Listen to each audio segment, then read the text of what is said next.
Clash entre Gims et Jael Shaw, la warrior de Fally Ipupa. Qui aurait publié les vidéos intimes de Jael? À la suite du clash opposant Gims aux Warriors de Fally, des proches supposés de Gims et de Koffi Olomide détiendraient des vidéos intimes de Jael Shaw, une warrior très active sur les réseaux sociaux. Connue pour défendre avec hargne et détermination son artiste Fally Ipupa, qu'elle appelle affectueusement son grand frère. Son engagement ne serait pas apprécié par certains musiciens congolais qualifiés d'anti-Fally. Selon ses déclarations, elle serait victime depuis quelques jours de harcèlement et de chantage. Des hommes l'auraient contactée ainsi que certains de ses proches en leur envoyant des vidéos intimes la concernant. Ils l'auraient ensuite contrainte à demander pardon publiquement et à s'humilier devant Gims, Juna Janana, Koffi Olomide, Ferré Gola, entre autres, sous la menace de voir ces vidéos rendues publiques.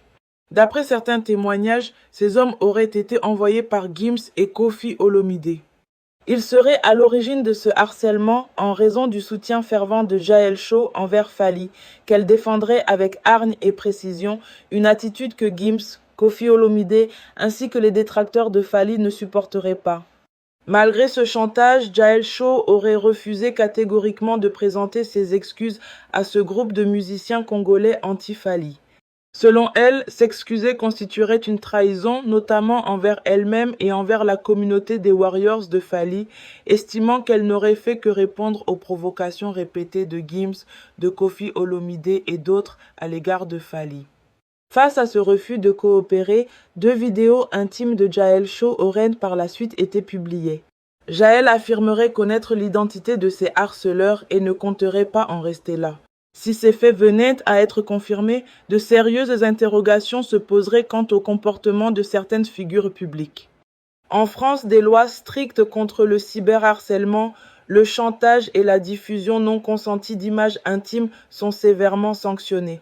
Une telle affaire pourrait avoir de lourdes conséquences judiciaires et médiatiques, notamment si la victime décidait de saisir la justice et des associations de défense des droits des femmes. Certains artistes cités, comme Koffi par exemple, a été déjà confronté par le passé à des démêlés avec la justice française et serait encore en sursis. Koffi devrait alors faire preuve d'une extrême prudence. Comment, pour une affaire de musique purement artistique, pourrait-on en arriver à porter atteinte à la dignité d'une personne? Si ces faits étaient avérés, certains auraient-ils mesuré les retombées possibles sur leur carrière? Pourquoi le soutien de Jael Shaw à Fally Ipupa semblerait-il provoquer de telles réactions chez ses détracteurs? Contrairement aux attentes de certains, Jael aurait reçu davantage de soutien que de moqueries au sein de la communauté congolaise. Ce qui devait être une humiliation se serait transformé en symbole de résistance, faisant d'elle une figure soutenue par la communauté des Warriors, par de nombreux Congolais et même par quelques artistes.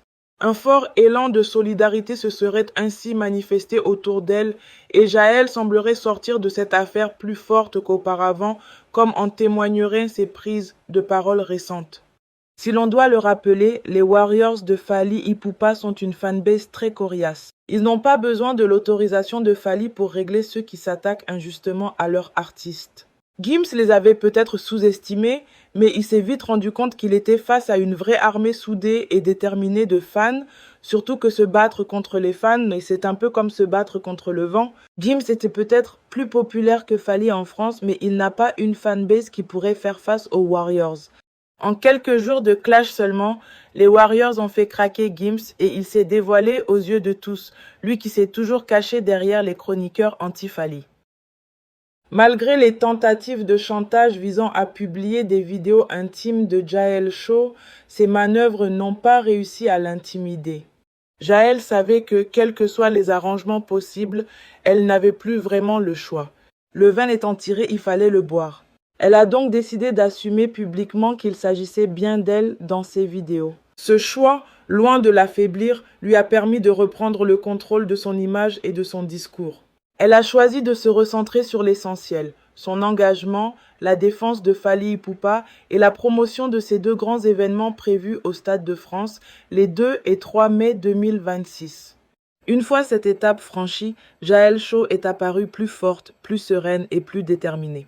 Ces vidéos n'ayant pas eu l'impact attendu et n'ayant pas affaibli les fans de Fally Ipupa, les Warriors, la mobilisation autour de l'artiste est restée intacte, voire renforcée. Cette épreuve a même consolidé la solidarité et la cohésion autour de l'artiste et de sa communauté. Le soutien est resté fort, illustrant une nouvelle fois la puissance du lien entre un artiste et son public. Ces vidéos n'ayant pas eu l'impact espéré et n'ayant pas réussi à affaiblir les fans de Fally, les Warriors, une question demeure face à cet échec. Quelle autre stratégie pourrait encore être utilisée pour tenter d'atteindre Fally Ipupa et sa communauté? J'arrive à la fin de ma vidéo, merci de m'avoir suivi. N'oubliez pas de vous abonner, de liker et je vous dis à très bientôt.